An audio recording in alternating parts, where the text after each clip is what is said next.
I'm Max Lopez. This is the Blue Wave. I'm sure you all by now have seen the video of Ukrainian President Vladimir Zelensky and US President Donald Trump getting into quite a contentious argument in the Oval Office this last Friday when Ukrainian President Zelensky in a very well way, I think, pushed back against Donald Trump's mistruths, misinformation, and JD Vance's mistruths and misinformation when it comes to the Ukrainian-Russian conflict. And I wanted to point out one moment that I thought that was specifically interesting due to an article that came out today showing just how the American people, in fact, feel about the Ukrainian-Russian conflict, and really how it exemplifies how in the wrong, ultimately, Trump and JD Vance were for how they treated the Ukrainian president. And most people seemingly agree with that sentiment.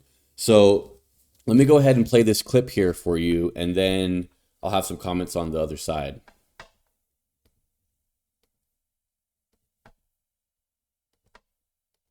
2014 and 2014. Yeah. So he killed.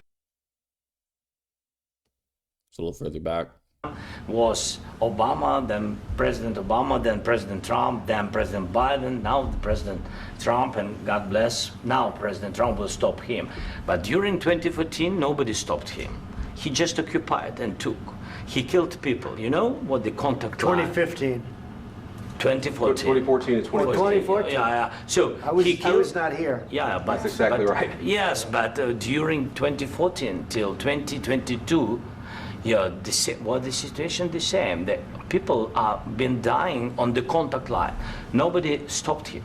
You know that we had conversations with him, a lot of conversation, my bilateral conversation, and we signed with him, me, like a new president. In 2019, I signed with him the deal. I signed with him, Macron and Merkel, we signed ceasefire. Ceasefire. All of them told me that he will never go. We signed with him with gas contract. Yes, but after that, he broken this ceasefire. He killed our people and he didn't exchange prisoners. We signed the exchange of prisoners, but he didn't do it. What kind of diplomacy, JD, you are speaking about? What do you mean? I'm talking about the kind of diplomacy that's going to end the destruction of your country. Yes, but if you Mr. President, with respect, I think it's disrespectful for you to come into the Oval Office and try to litigate this in front of the American media. Right now, you guys are going around and forcing conscripts to the front lines because you have manpower problems. You should be thanking the president for trying to bring it into this conflict. Have you ever been to Ukraine that you say what problems we have? I have been to. Come once. I've actually watched and seen the stories, and I know what happens is you bring them. Wow, what a moment there. Zelensky directly challenging JD Vance on just exactly how much he's up to speed on the intricacies of the conflict. You know, he says there, you know, how do you really know what's going down in Ukraine when you haven't even come there? Come to Ukraine. Come see for yourself firsthand what is happening in our country. Because if you do, and you see with your own eyes instead of getting your information from the Kremlin, then if you really did care about a peaceful resolution to the conflict, and you really did care about the country of Ukraine, then you would certainly not be on the side of Putin. And you see JD Vance, you see his little lie machine spinning up in real time there, where Zelensky goes, you haven't been to Ukraine. Why don't you come to Ukraine? And he goes, I have I have been, and then he cuts himself off, and then he goes, I have seen stories and I've heard stories. And Zelensky goes, oh, okay, right, right.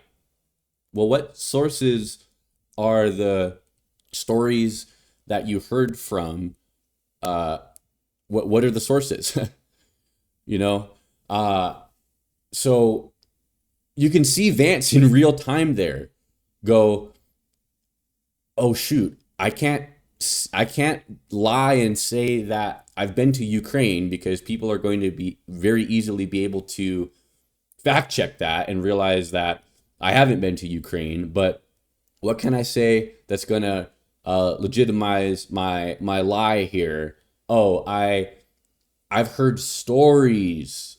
Oh, okay. Well, tell you what, JD Vance, hearing stories about a conflict and fighting it on the front lines are two way different things. And the vast majority of the world, for this reason, is on Zelensky's side, because we look at the horror and destruction and the terror that Russia has inflicted onto Ukraine, that Trump and Vance, seem to be so ready, willing, and able to completely ignore in favor of talking points that favor the Kremlin. It's as clear as day, and this interaction here really exemplifies and draws the line of where the free world is on this conflict and where the United States is, right? And really what's being shown is that the United States is the pariah and the United States is the outsider amongst the free world when it comes to our standing on this conflict. And another thing I wanted to point out at the start of that little clip there, Zelensky's kind of laying out the timeline of what happened with the previous ceasefire deal that was signed between Russia and Ukraine, right? The Minsk agreements, the infamous Minsk agreements. And what ended up happening was, as Zelensky very accurately pointed out, was that in 2014, Russia very blatantly violated those peace agreements and invaded and annexed portions of Ukraine. And Trump's foreign policy, his lack of understanding of foreign policy, was also on full display there, where he's so egotistically butts in. Trump he's so egotistical. He's always got to be the smartest person in the room, and he shows it here when Zelensky's laying out the timeline. He says 2014 is when we found out that Russia is not going to be a fair player. They're not going to be a partner at the negotiating table when it comes to trying to reach a peace deal, because they illegally attacked us. And Trump butts in and goes, 2015. No, it was 2014, Trump, 2014. Just a lack of understanding of the historical context, a lack of understanding of why the Ukrainians want to fight for their country and for their land, and a lack of understanding why a deal where Ukraine agrees to a ceasefire or agrees to lay down their arms for a portion of time is not tenable, because all that could do is give Vladimir Putin time to recoup his army and lick his wounds, and then 5, 10, 15 years down the line, you get attacked again, just like you did in 2014. It's like, fool me once, shame on you. Fool me twice, shame on me. Or right? I think that's that saying. But Yeah, and so before I end the video here, I want to go to this article that really shows propaganda how tour, much Mr. on the President. side of Ukraine Americans are. So if you'll look here, 4% of Americans support Russia in war with Ukraine, even as questions swirl over where Trump stands. Only 4% of Americans back Russia in the ongoing conflict with Ukraine. The poll conducted by CBS News and YouGov found that a slim majority, 52%, backed Ukraine, though a surprising 44% say they supported neither side. It comes after Friday's disastrous meeting between Ukrainian President Zelensky-Trump and JD Vance. I'm not sure I would say it was disastrous. I mean, I'm not sure I would say that. But anywho, you can see here, just 4% of Americans look at the conflict, look at the bloodshed, and go, oh yeah, Russia's definitely on the right side. And really, the only reason that 52% is what supports Ukraine, the reason that number isn't higher is because of all of the propaganda that is coming out of the White House nowadays when it comes to this conflict, and all the propaganda that came out of Trump and JD Vance's mouth leading up to the election, where you have a lot of the country believing that somehow there's aggression on both ends, or that Ukraine needs to do something more to reach a peace deal. They're not doing enough. You know, that's due to Donald Trump himself. And, you know, when you look at all of the connections and Trump's career and really his rise to political power, and you look at stuff like, you know, his connections to the Kremlin back in the day with his beauty pageants and things that he would do. And it makes you wonder, is there some sort of dirt that Putin has on Trump, right? That is very, very damning, that Trump really doesn't want the world to know? Is it that Trump just looks up to Putin because he sees him as like being the type of leader that he wants to be, and he leads the country the way he wants America to be led?